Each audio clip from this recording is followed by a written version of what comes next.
对中国观众影响最深的高达作品 TOP 5。受经济发展和时代更迭影响，我国形成了相对独特的动漫产业文化。其中高达作品方面我国的高达粉丝也有专属于自己的记忆。接下来呢，我们就来盘盘他们吧。第5名，铁血的奥尔芬斯。这个作品其实非常特殊，从番剧角度来讲，在历经 AGE 与 G 复国的低迷以后，铁血算得上是2010年到2020年之间相对比较容易让人接受的 TV 番剧了。这也使得它成为了不少00后高达粉丝的第一部高达作品。但由于它第2季的整活以及刚妈对角色口无遮拦的评价，使得铁血这部作品基本处于下半身不遂的状态，口碑也是一落千丈。要说它对中国观众最大的影响，其实是它的鸡舍，因为有相当一部分的国模厂商都该给巴巴托斯磕一个认个爹。铁血系列标志的液压杆小细腰，在当初可没少被老粉丝吐槽。但虽然人家在造型实用性上面有一些争议，但做成模型以后呢，得到的效果却是没得黑的。腰部的液压杆联动兼顾了极致的腰身比例与联动细节的展示，这一天才的设计直接让无数国模设计师找到了工作，纷纷推出了所谓的国模原创产品，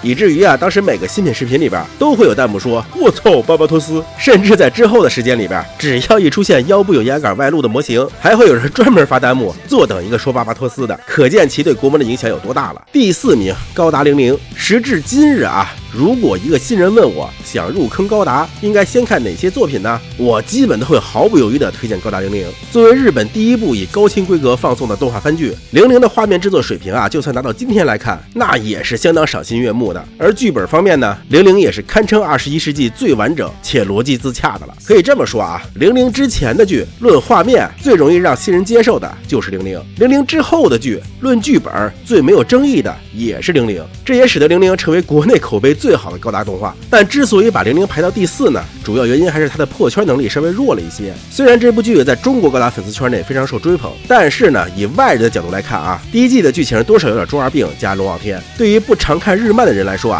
接受度略低。而模型方面，除了能天使一家，其他机体的受欢迎程度呢也相对较低，甚至模型都没出多少，也算得上是一种遗憾了。第3名，独角兽。UP 其实一直有在做模型代工的工作，尤其是速度代工这个领域我觉得面对的主要人群就是路人粉或者是入坑刚没多久的玩家。而这么多年代工做下来，速组代工数量最多的就是独角兽高达，他说第2没人敢说第1那种，以至于我现在看到霹雳独角兽就想吐。而且呢，独角兽做的最多的时候也就是2020年左右，那一阵是高达模型破圈最快那几年，大家几乎都不约而同的被独角兽的造型所吸引，再加上这部作品的音乐也特别的破圈。我工作这10来年，唯一一次有同事主动来问我高达的，就是因为他听了独角兽的歌觉得特别好听，想了解一下这部作品，可见其对路人粉的影响力了。而对于很多入圈以后想要看 UC 作品的人来说独角兽虽然剧情上有点沉闷，但战斗场景，尤其是杂兵的战斗场景做的那真是 UC 味满满可以说是最适合新时代青少年入坑的 UC 作品了，毕竟人家名字都叫高达 UC 了嘛。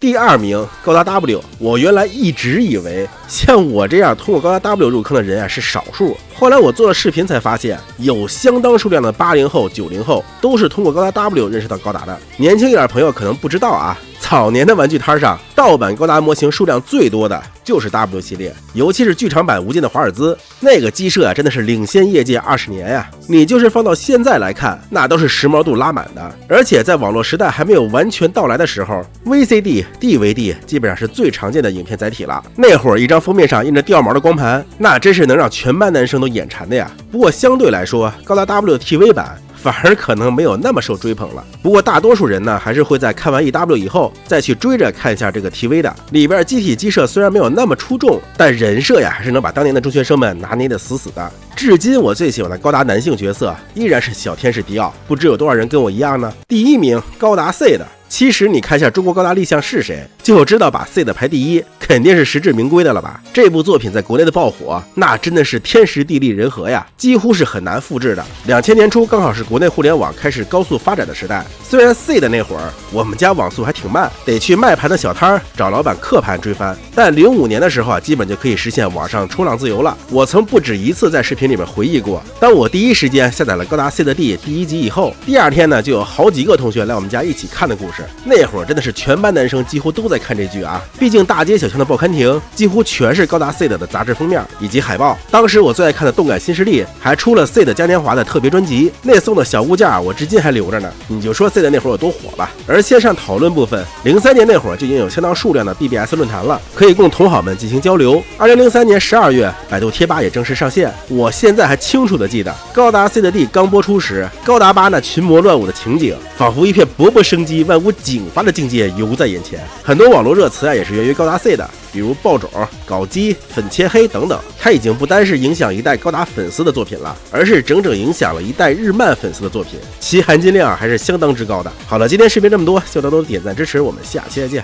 如果让你选出高达系列最吸引人的5位女配角，你会选谁呢？事先声明啊，本视频为 UP 个人心目中的答案，并且条件限制在中国这片大陆上，以及尽可能的照顾到国内的热门作品。如果你有自己的排名呢，也欢迎在评论区留言。至于为什么是女配角而不是女主角，当然是因为配角争议少一些啊。好了，废话不多说正片开始。高达系列最吸引人的女配角第5名，王柳美。这个角色我觉得没啥好说的就这一个回眸，基本就足够让所有男人记住她了。这个角色在当年有多火呢？就这么说吧，她当年在某些有颜色的网站里面，本子数量常年是霸榜第1的。观众们投票最喜欢的女角色是要用脑子投，那要考虑的肯定是很多的。可在看本子时呢，那就是用下半身投票了，这是实打实的不会骗人的。而且呢，王柳美还有一个中国人的 buff， 这集团大小姐每集出场都会换身衣服，换谁顶得住啊？可你要说这个角色除了充当花瓶以外，还有什么别的可取之处吗？想了想那还真没有。第1季的时候就是充当一个串联剧情的角色，给天人组织的财力背个书，给情报渗透能力说个名。第2季呢，更是纯的工具人，整天念叨着我要改变，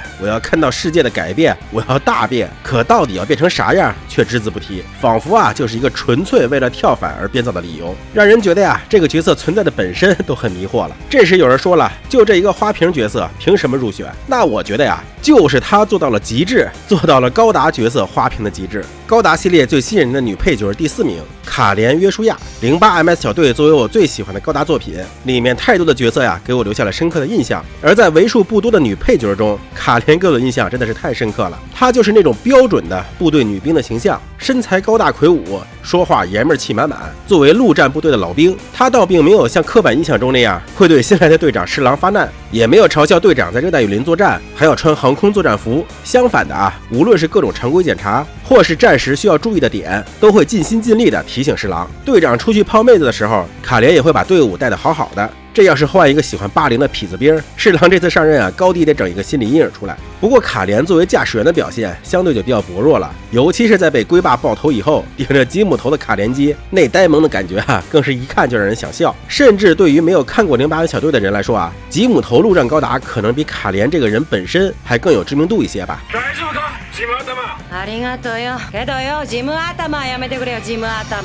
要我说的话卡莲这个角色最有意思的是，虽然看起来5大3粗的一股假小子味儿，剧中呢也没有特别给他什么美颜镜头，但就是莫名的看多了还感觉挺有女人味那种。跟艾莉多亚的小感情戏看的还是挺让人津津有味的，这可能也是我对这个角色印象会如此之深的原因之一吧。高达系列最吸引人的女配角第3名，玛丽达·库鲁斯，也就是大家常说的12妹作为独角兽这部作画精美的 OVA 中开场的炫技担当，大青椒与桀钢队长的这番激战，为2台机体积累的人气，比某些 gay 里 gay 气的机体反复出场都来得直接。对比没有机会露脸的桀钢队长，作战时沉着冷静，战前习惯性管舰长叫 Master 的12妹，更是给人留下了无比深刻的印象。而除了这些战斗场景下的刻画，玛丽达最吸引我的就是她那温柔邻家大姐姐的形象了。与过往的被过度调整的强化人不同，玛丽达的情绪可以说是超稳定，绝不会出现突然说话不知所云，或是精神状态飘忽不定的情况。那个丘尼不算我说的是女强化人。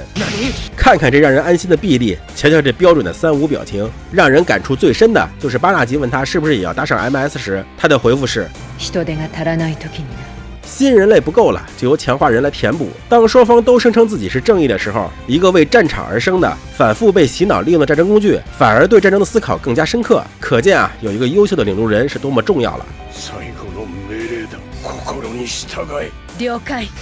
高达系列最吸引人的女配角第2名，雷蒂安。这个角色可能很多人比较陌生毕竟在中国看过 W 的本来就不多，但 UP 恰好是 W 入坑的，所以对这个角色印象特别深刻。作为在剧中前期专门对抗主角团的战线负责人，此时的雷迪安时刻盘着头发，戴着眼镜，声线低沉，手段恶劣，可以说呢是非常标准的一个恶女形象。所以小时候我看高达 W 的时候啊，一开始对她印象特别差，再加上我本来就不太喜欢戴眼镜的角色，双层 buff 叠加了属于。然而呢，到了剧情中期，突然不知哪蹦出来一个长发飘飘大美女，我定眼一看，哎呦，这不是雷迪安吗？这真是人靠衣装，佛靠金装啊！只是改了一下发型，摘下眼镜，说话语气温柔点，这变化就如此之大，不愧是托帅看中的女人啊！当然了 ，W 作为一部高达舞台剧，肯定是不会只让雷迪安变个外貌那么简单，她连性格甚至是思想都变了。一开始啊，我还以为她是装的，结果后来发现啊，她居然在面试特洛瓦时，直接被对面戳穿老底，给干破防了。一副什么我们居然是这样的组织的表情。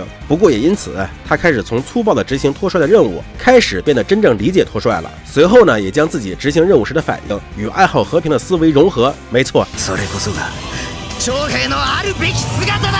开玩笑的哈。与阿雷相反，雷迪安最后的选择是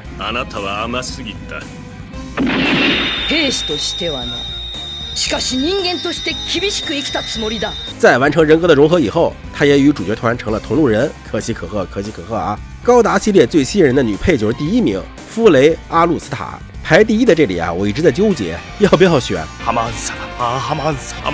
但我又一直犹豫哈曼到底算不算配角。于是一不做二不休，还是选最让人印象深刻的夫雷吧。毕竟要论高达剧中女配角的存在感，真没有几个能比夫雷更强的了。夫雷这个角色相信不用我过多介绍了吧，高达 C 的前半戏少了他都拍不下去，他一个人啊就兼顾背景交代、剧情推进、意见冲突、男主成长以及我们的青春期导师等数个职责。尤其是他那双黄丝袜啊，更是走在潮流的前列线上。作为承包了高达 C 的狗血剧情70%份额的存在，夫雷一切行为啊都可以用作妖来总结。每当剧情有点风平浪静的征兆时，他都要跳出来甩几个技能，给吉拉和观众们上上强度。也正是因为夫雷的这一特征，很多人会说啊，如果没有夫雷，说不定大天使号都走不出沙漠。或者说啊，要不是克鲁泽最后手贱点爆了夫雷，是不是吉拉就得被克鲁泽压制到死？总之啊，夫雷在吉拉心中，别管说是情愫还是愧疚吧，反正啊，他占据的那1亩3分地，吉拉是没有那么容易给挪走的。而且呢，夫雷算是整部剧中人物成长最明显的角色，从前期口无遮拦大小姐，到后来黑化的魔杖人，再到最后看开一切，想要与吉拉把话说开，这么个初期惹人厌的角色，在人物描写方面啊，却是相当可圈可点的，甚至可以说是 C 的众角色中相当立体的一个了，这也是他令人难忘的原因之一。以上呢就是 UP 个人总结的5个最令人印象深刻的高达女配角了。大家有什么自己喜欢的角色，也欢迎在评论区留言哦。好了，今天视频这么多，希望大家多点赞支持，我们下期再见。实话实说啊，复仇的安魂曲是近年来最适合老 UC 粉看的高达动画，但是新人啊千万不要看。为什么我这么说呢？大家听我解释啊。这里我先给不太了解 UC 的人简单阐述一下，为啥说吉翁嘴中的为宇宙居民自由而战都是放屁呢？首先啊，联邦确实不是个东西，处处打压宇宙居民利益，生怕宇宙居民哪怕有一点点的幸福感。可吉翁又是什么样的呢？自打扎比加一上台，先是开展了浩浩荡荡的大清洗，目标呢是殖民卫星内反对吉翁的人，被清洗人数高达20万人。然后呢，在国内实行举报奖励机制，根除一切可能的反动势力，并在 UC0071年提出优秀人类生存学说。为了筹集足够的战争资金，公国也开始征收大量的苛捐杂税，创新式的发明了空气税、重力税、水税等。为了解决兵源的问题，还在国内采取了强制征兵，连路过的旅客啊都要被抓来充军。联邦看了都直呼内行啊！好家伙，论压迫，还是你们宇宙居民自己对自己更狠啊！这还没完，为了达到快速给予联邦重击的目的，吉翁还往邻居塞德尔灌入毒气，屠杀了一整个卫星的居民以后，还把卫星直接丢地球上去了。就算落点是相对远离其他大陆的澳大利亚，其引发的直接和间接灾害也造成了约60亿人的死亡。60亿啊！这里面撑死误伤了一些的联邦士兵，真正死的可都是平民百姓啊！趁着地球大乱，吉翁以当时的人性 MS 优势，开始对地球发起侵略战争，对占领区的人民啊采取的也是各种管控措施。你想啊，一个不眨眼杀了60亿地球人，甚至对宇宙居民同胞的各种屠杀的组织，他可能对占领区的人有什么好待遇吗？就这，在复仇的安魂曲里边，他们的侵略战争还被起成是给宇宙居民带来自由，还管占领区的人叫做……再来啊，我们再来说说为啥啥这部剧适合老 UC 粉看。在大家了解了吉翁究竟是个什么东西以后，再看这部剧的有些台词，确实容易血压飙升。可你反过来想啊，这些就是被扎比加洗脑的大头兵，我们等于是以第二视角看到了这些人的精神状态是有多么不正常，是不是还感觉有点意思了？你看这片头啊，吉翁老被联邦埋伏，被打得抬不起头，直呼天兵救我。然后呢，扎古就来了。这里扎古的登场啊，非常符合美国大片中英雄登场的氛围渲染。不知道的人还真以为扎古就是代表正义的。女主所管理的扎古小队打扫完战场以后，大家欢声笑语中，咚咚，白色恶魔登场了。懂的人都懂啊，这才是真正的正义铁拳来了。这里还有个小细节哈，高达走路时呢，你能明显听到转子马达的声音。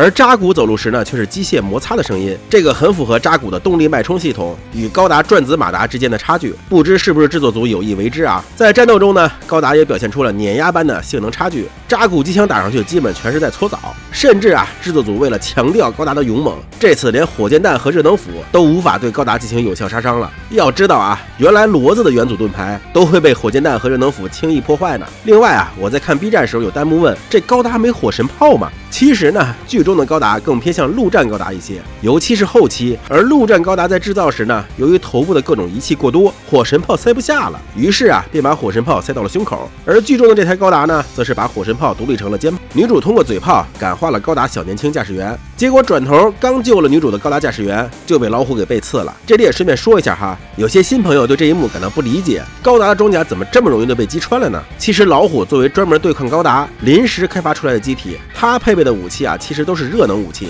是能够轻易切开高达装甲的。这里啊倒是符合原著了。最后还有一个特别逆天的啊，就是女主在说服高达驾驶员时呢，说的是 The Earth Federation's won. We're just trying to retreat. Please let us go. If we let you terrorists off the planet, you'll just attack us again later. Not anymore. 然后转头 I joined the Xeon remnant in Africa, where the battles against the Federation still raged. But the desert will not be my grave. For as long as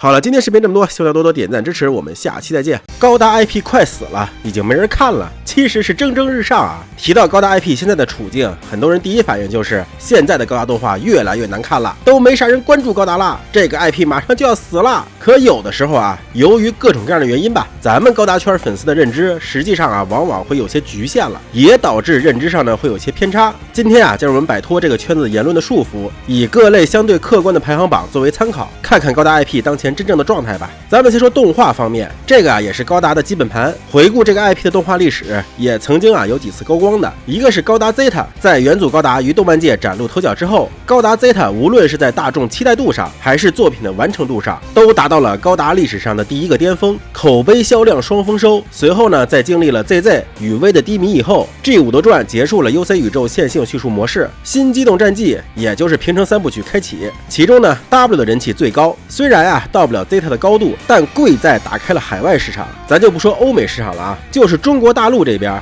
W 吴小强啊都是那个年代无数人的第一台模型。随后在 X 和岛 A 两部剧上，高达2度遇冷。接着呢就是兼用卡战士高达 C 的问世，凭借着出色的机设、令人难忘的音乐以及对少男少女特工的狗血恋爱剧情，高达 C 的成为那几年动漫圈的顶流，也是高达 IP 的第二个巅峰时期。大量涌入的新粉与老 UC 粉丝形成了对立，基本上算是一刀把高达粉丝分成了两个部分。而随后推出的00更是万代最寄予厚望的一部番剧，从剧情打磨到作画预算都是直接拉满，也是当初日本第一部正式放送的高清动画。之后的故事大家应该比较熟悉了啊 ，AGE 这副国又是2连跌，这副国跌的有多惨呢？现在唯一一部没有出1:100比例高达模型的 TV 番剧，我不说是谁哈，大家都清楚，人家水魔刚播出没多久啊，还出了一个 FM 呢。铁血虽然第一季有一点起色，但整体评价呢也被第二季的整活给摁得死死的。这期间扛起热度大旗的，反而是从 OVA 转过来的独角兽 TV 版，无论是作画水平还是机设与音乐，对于一般的 TV 动画那都是降维打击。当然了，由于一些动画的表现问题，依然不被很多老 UC 粉丝接受。最后呢，就是水魔在中国的的，记住我说的啊，是中国的高达圈内那是唱衰一片，什么有史以来最烂的高达番，什么完全没有人关注的高达番，各种定义啊全都给扣上去了。要是以咱们的这个视角啊来顺这个高达番剧历史，好像真的是从10年以后人气啊基本是一路下行，更是有很多人高呼00之后无高达。新的番剧要么没内涵，要么太幼稚，根本没眼看。首先啊，我们要承认高达老作品的内涵，包括大家经常提到的反战思维，确实在新作品中是有所欠缺的。哪怕是偶像剧 C 的，它毕竟也是某种意义上的 UC 重置啊，里面还是有不少战争的反思的，而这些正是老高达粉丝所热衷的点。但新时代动漫粉丝啊就不太相同了，他们其实并不在乎什么所谓的内核，片子看看有乐趣就行了。在很多老粉丝眼中，某些作品如果不叫高达，或许啊就看下去了，但这个底 buff 对于新粉来说那是完全不存在的，这也是会造成认知偏差的一个重要因素。老人不看新番，新人不看老番，这种观念的对立要比 C 的时期的圈内斗争更为要命。咱们就拿大家最近批判的比较多的水魔来说吧，校园高达剧、拉拉高达剧、LGBT 高达剧，这玩意儿正常人谁看呀？还别说，看的人啊还真不少。看看2023年推特话题榜，水魔在动漫领域直接是拔得头筹，成为受关注度最高的日漫，甚至在总榜里边都拿了第3。有的人说他这么火，我咋没感觉到呢？因为水魔国内没有正式引进啊，我见过太多的人想看水魔都不知道去哪里看，毕竟找网站下载追番的技能现在已经快濒临失传了。水魔面向呢又恰巧是这部分不会下动漫看的新时代动漫爱好者，导致了想看的新人看不到，不想看的老人不去看，那自然是没有热度。当然了，我也不是洗水魔啊，水魔我自己也是追到7、8集就没有再追了，我只是阐述这个客观事实啊。另外值得一提的是，刚才咱们说的还是高达正剧的部分，对于大家诟病的年轻人不看高达的问题，其实啊焦达系列就完全弥补了这部分空缺。我见过太多的学生群体就是通过焦达番剧才了解高达这个 IP 的，虽然我个人也尝试了好几次看焦达，却实在是看不进去，但不能否认的是，焦达在吸收新人方面算得上是头功。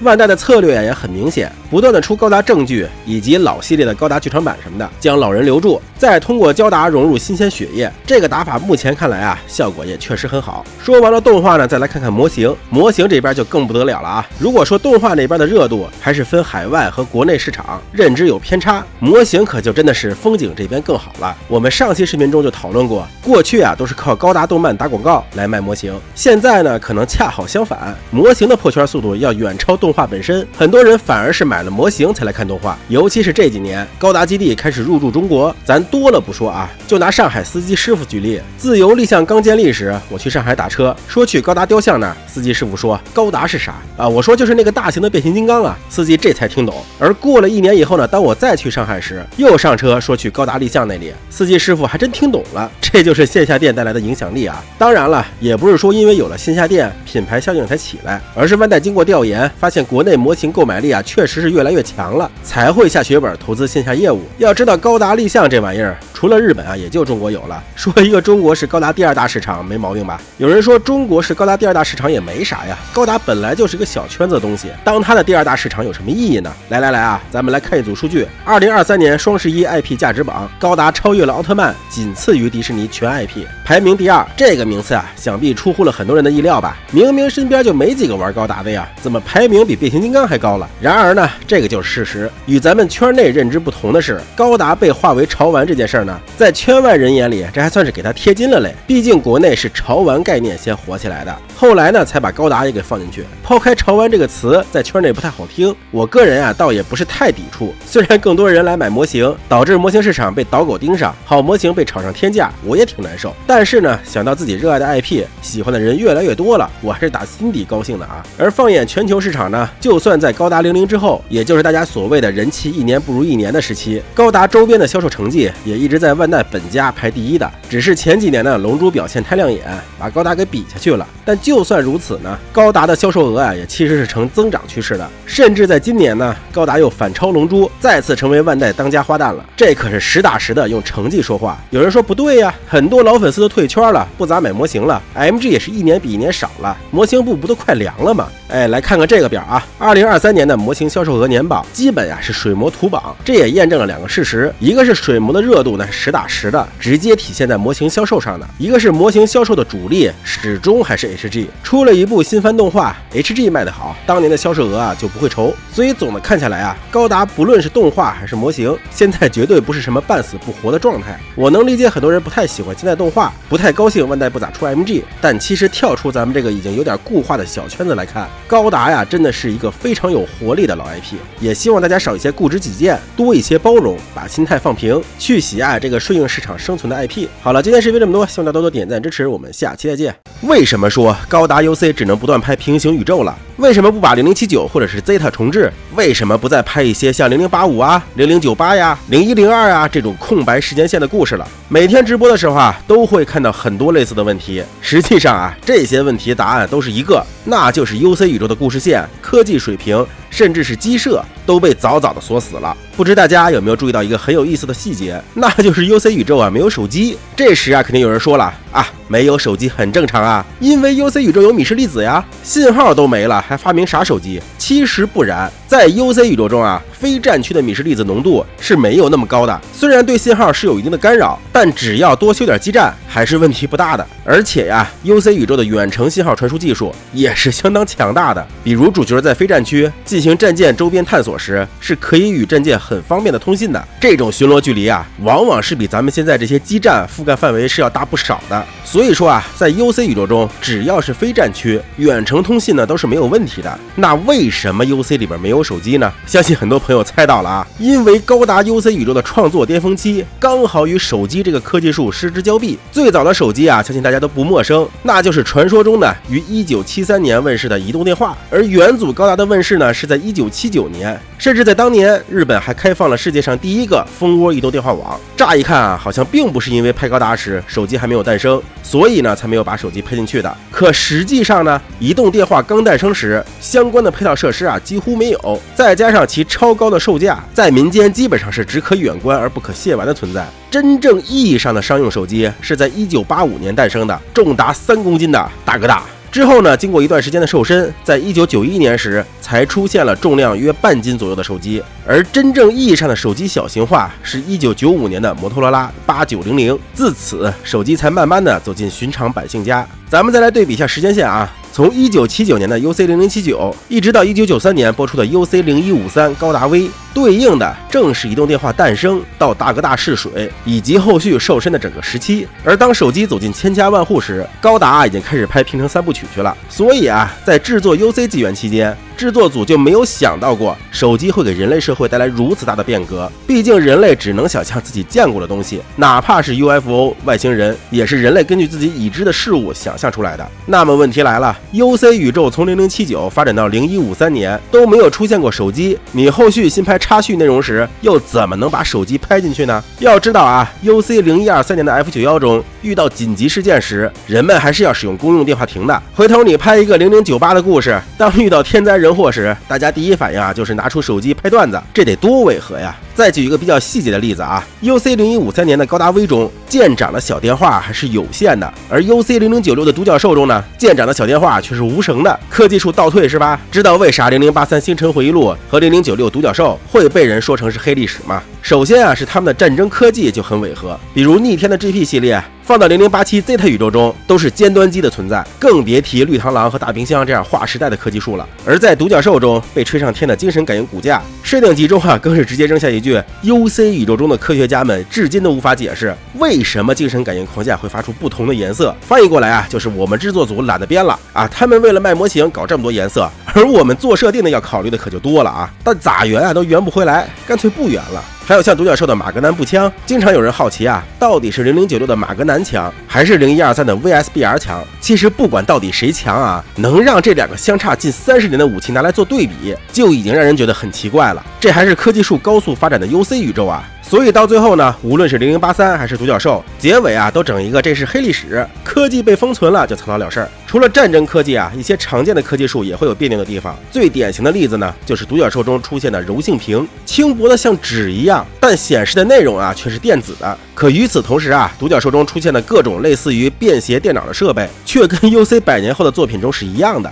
是那种看起来就很笨重的设备。这个其实就是制作组的小心思了，知道 UC 宇宙后面的故事拍完了，里面的变这些设备也就那样，咱们拍前传啊，在这些设备上只能做妥协，顶多屏幕高清点 UI 设计新潮一点，但大家看的资料纸可就不一样了。虽然 UC 100年后大家还是拿着纸来开会，但我们可以说那其实也是柔性屏，甚至可以说啊 UC 未来的所有纸张都是柔性屏，那都没问题。这就是制作组在众多陈旧的设定中硬加高科技狠活的唯一途径。这咱们还只是说科技啊，都不用说剧情大体发展方向，因为 UC 100年后的故事都已经固定了呀。所以你前面再怎么拍，观众都知道，嘿，万代又拍了一个注定不能迎来和平的故事了。这一点对写故事的人来说呀，也是有着非常大的制约的。就像有的人总说啊，要是没有0083的故事，提坦斯都诞生不了。其实这就是典型的先射箭后画靶。拍0083时呢，正因为知道0087会讲提坦斯的故事，所以啊才会在0083中提及提坦斯控制联邦的预兆，包括很多外传作品都是这样的，不过是根据正传剧情中的空白来填写剧情罢了。